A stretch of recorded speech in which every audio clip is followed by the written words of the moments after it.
Scott, first of all, Mags re-signing, unbelievable news for the club, and it's such a big game tomorrow night. You must be over the moon that he's here for at least the next couple of years. Yeah, I mean, obviously it's a fantastic result for us. You know, one of the things that's transpired over this year is they having Mika as our general manager and Darren Smith as our COO to take a lot off my plate, and they've been working diligently behind the scenes on a lot of different areas that usually are occupying my time. And so this has been going on for quite a while with our players and the relationship with the agents and so on and so forth. So it's great to have them across the line. Again, trying to build a core unit here that will be here for a long period of time. And the foundational pieces of having a Jack McVeigh, a Shawnee Mack, and Mags, and the other 2 or 3 guys that we still have under contract. That group is hugely important, I think, to the success and the continuity of the club. You're always confident he'd stay. The form he's in at the moment, he can probably play anywhere he likes, particularly overseas with some big money offers. But you're adamant that he was going to be confident he was going to stay here. Well, I think, like anything else, you're always trying to get them to be their best. And at some point or other, maybe he will leave and get to a place where he's searching for some other things. But right now, I think, he's still in recovery mode. He's only played 20-some games with us. And it's still a long way to go in that period of time, and we invested obviously quite a bit of time in him. And I'm really happy with the result. Obviously, he loves it here. He's always said he's loved it here. I think he really loves the playing more than anything else. And again, a good result for us to keep a player of that talent in market. Disappointing news today with Marcus Lee and the suspension that's been handed down. Will you be appealing that? Well, I'll let Mika talk about that. They've been dealing with that in the last 24 hours and have a better feel for what's going on there. The only thing I'll say about that is I don't understand in 3 years, I just don't understand the process. It's completely foreign to me. This tribunal and this integrity court and all this other stuff. I just don't understand the fines or the suspensions or whatever may transpire.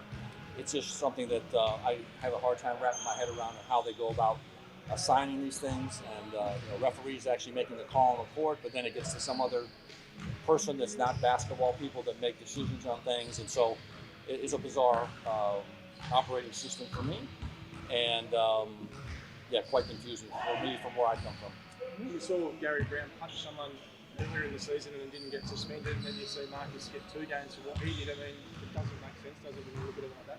Yeah, I mean, no, it doesn't make sense, and it's just, again, the referees are the ones that are actually, to me, in charge of on-court things, and the integrity group is off-court things.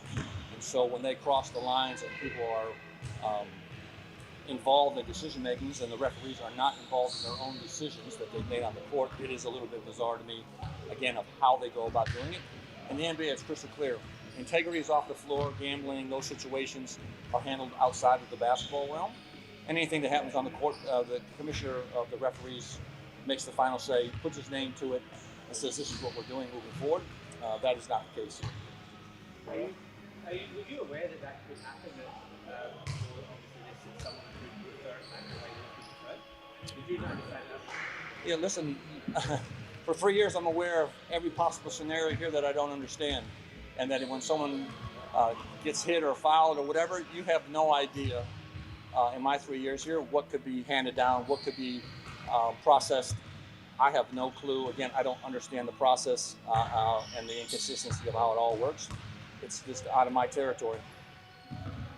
This on looking ahead here, with the referees for the final series, do you expect, I think in the first 2 had the same referees for each final series, do you expect that to be the case tomorrow night? Will they be the same referees that you saw in Perth on Friday back here tomorrow night, you think? Yeah, I mean, that's a whole another one that I can't wrap my head around. And for 3 years here, it's just one thing I do not understand. We started the season with the same ref 5 straight games. When you get to the finals, they have the referees travel with you through those finals. And to me, it's just creating bias. It's just creating a predetermined kind of situation of what they're going into this next game. I'm assuming these 3 refs will be with us. That's what's been transpiring for the last 2 years I've been here. And you're creating bias. You're not creating consistency. That is a myth. Guys are human beings. So if I get after a referee, he's going to hold a grudge against me. It's just human nature. And so to continue to see the same 3 refs and not rotate them through is another one that I just cannot wrap my head around why they do it. And I think the players, end up, having the consequences of that. Have you asked the league for clarity around that and why they do it? I have at one point or another last year, and they said it was for consistency, which of course I said it's for bias. At the end of the day, it can't be consistency because you're getting fresh eyes on the same thing that's going on, and that you're just creating a bias by players and or how a team plays. And their reasons are the reasons. I think this is the only league in the world where that transpires, where these referees will be carried through the playoffs. And again, it's one of those things that I don't understand. Something that's super impressive about the Jack Jumpers is they play a full game. They don't seem to throw in a foul.